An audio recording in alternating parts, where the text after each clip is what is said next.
Bismillah Rahman Rahim, Rahmat-i-Alam by SYED Sulaiman Nadvi, Muhammad peace be upon him, Mercy for the Universe, translated by A.Rauf Luther, Chapter 16.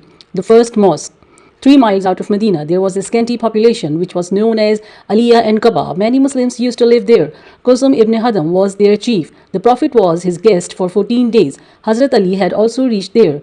He stayed there with the Prophet. Here the Prophet laid the foundation of a Muslim mosque known as Mujaddidiah. The first Jummah prayer.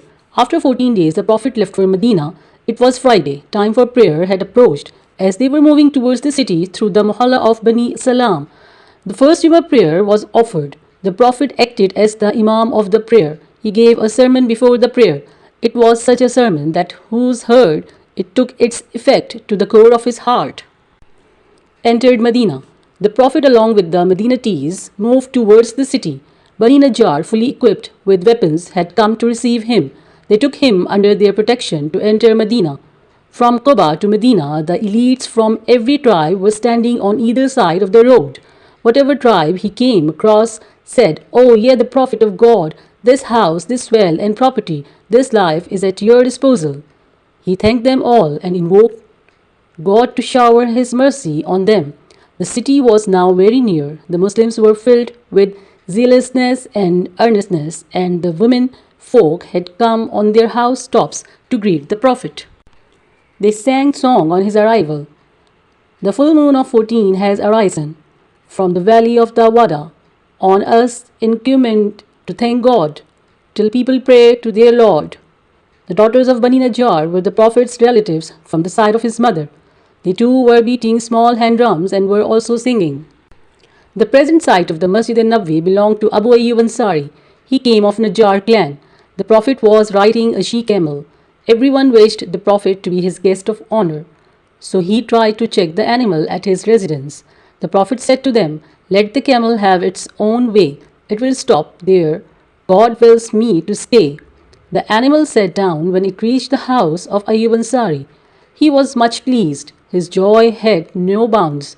Now the Prophet was his guest. He provided every comfort and ease for the Prophet, and the Prophet remained there for 7 months. Ansar. Ansar is an Arabic word that means the helpers. The Muslims of Medina helped the Muslim immigrants who came as refugees to that town. They were in a very distressed condition, and the people of Medina helped them financially and provided them accommodation, and so God named them Ansar. Since that day, they are called Ansars, and the refugees were termed as Muhajirs.